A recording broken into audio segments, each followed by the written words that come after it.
આપણા બધાનું કલ્યાણ કરવા માટે પરમાત્માએ ગુરુનું રૂપ લીધું, શરીર રૂપી ધારણ અને ગુરુ રૂપમાં આવ્યા.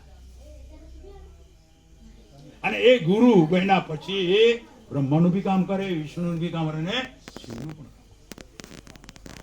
જ્યારે આપણે બધા ગુરુના શરણમાં જાય ને દીક્ષા લેવા માટે,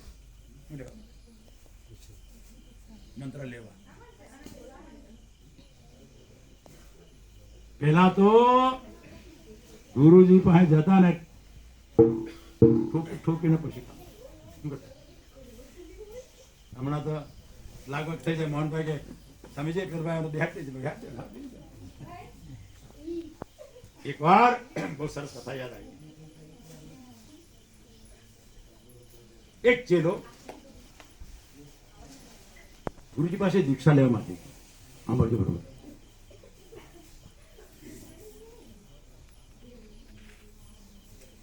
પ્રણામ કર્યા, રાજા પગે લાગ્યો, મહારાજ મંત્ર દીક્ષા આપજો. દીક્ષા નહીં. गुरु महाराज जी के अच्छा बेटा आ जा, ये बहुत बड़ा बगीचा है.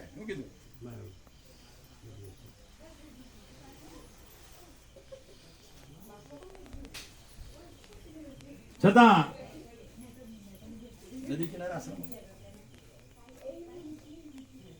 अरे एक सेवा करवानी. શું કરવાનું કે સવારે 4 વાગે માટલું લઈને નદી એ પાણી ભરવા જવાનું. શું કરવાનું? હવે તો ઘરમાં ચકલી આવી ગઈ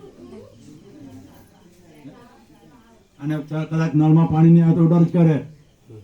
શું કે પાણી આવે તો પેલો મોટર ચાલુ કર. હવે બેનું રાજ પેલા ભાઈ ને કીધું તારે રોજના સવારે મળશે કે સેવા કરવાની. 4 વાગે પાણી ભરવા જવાનું, નદીમાં લઈ આવવાનું, બધા ભરવાનું અને સેવા.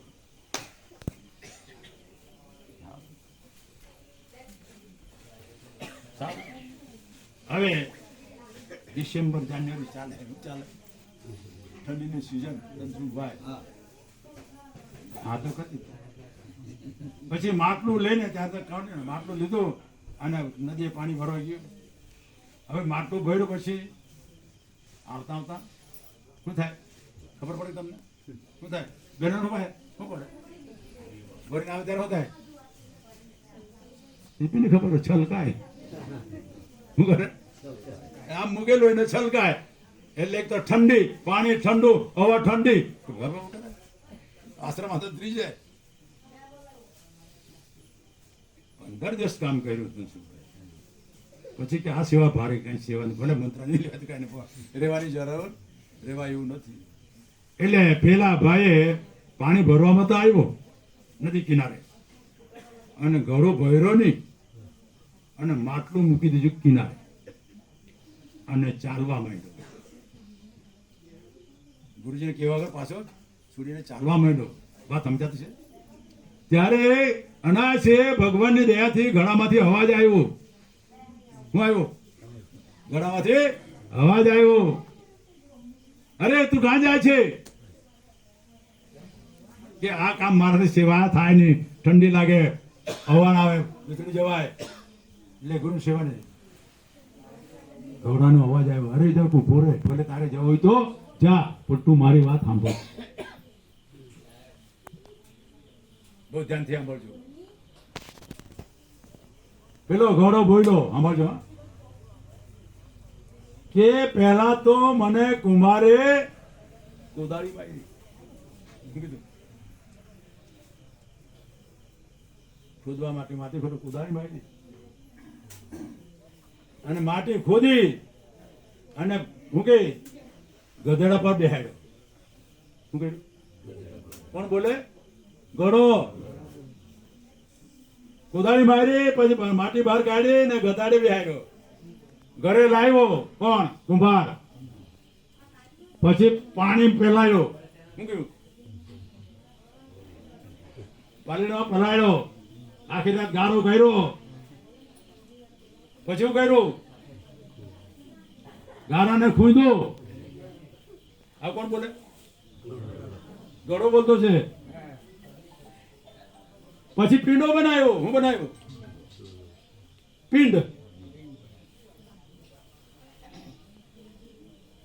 તમે તો તૈયાર માટલા જોયેલું કે બરોબર નહીં જોયેલા ને, ખાલી ઠોકીને લઈ આવ્યો. પછી પિંડો બનાવ્યો અને એમાં ને સંતોષ થયો તો ચાકડે ચડાયો.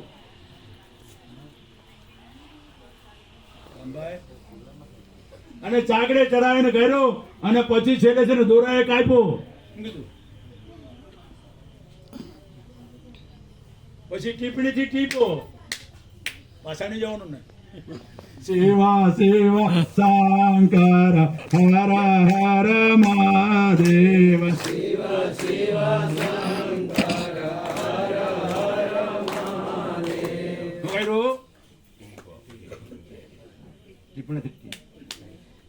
અને એમાં જો હરખો નહીં લાગ્યો તો પાછો ભઠ્ઠીમાં લાગ્યો. અગ્નિમાં ભડભડતી અગ્નિમાં લાગ્યો. પછી બહાર કાઢ્યો ત્યારે આવી દેવી આવી આમાં ઠોક્યું ત્યારે મને અને આ લાવ્યો ઠોકીને લાવ્યા ત્યારે પાણી ભર્યું તો પાણી રહ્યું. હવે તું વિચાર કર મારી દશા શું હતી. છતાં હું પાકો થયો તો લોકો ઉપયોગ કર્યો ને તું તો 2 દેશો નાહી જા ચાલે. એ લોકો વાત તારી સાચી. જે થવાનું થાય પણ ગુરુના શરણમાં જાઓ. દૃઢ વિશ્વાસનો રાગા. હું કીધું ગુરુ ગીતામાં શ્લોક આવશે એકો દેવ એકો ધર્મ એક નિષ્ઠા પરમ તપ ગુરુ પરતરમ નાન્ય નાસ્તે તસ્મૈ શ્રી ગુરુવે નમઃ.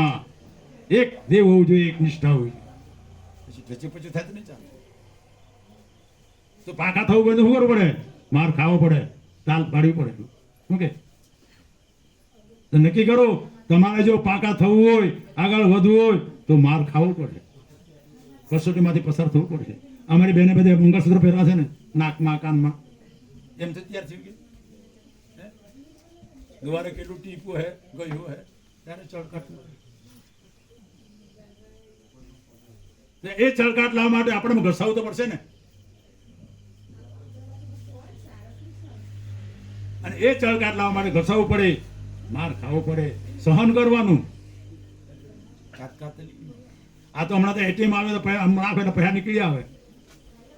એવું તમે જો ભગવાન માનો તો ભગવાન કઈ બરજાડે બળે નહીં. ભગવાન તો છે જ. સર્વજ્જ ચાહમ હૃદય નિવિષ્ટુ મત સ્મૃતિ જ્ઞાન પૂર્ણમ ચ. ભગવાન કેવું તમારા હૃદયમાં બેઠો છું. પણ એમને એટલા માટે માણસે પોતાને ઓળખવો હોય તો મહેનત કરવી પડશે, વાંકા વળવું પડશે, ઓકે માર ખાવો પડશે. પછી નાહી જાય પેલા જેમ તો કઈ જડે બળે. હવે અભિમાની પણ તમારા સામે બેઠો એને કેટલું કરવું છે? આ તમારા સામે બેઠો છે.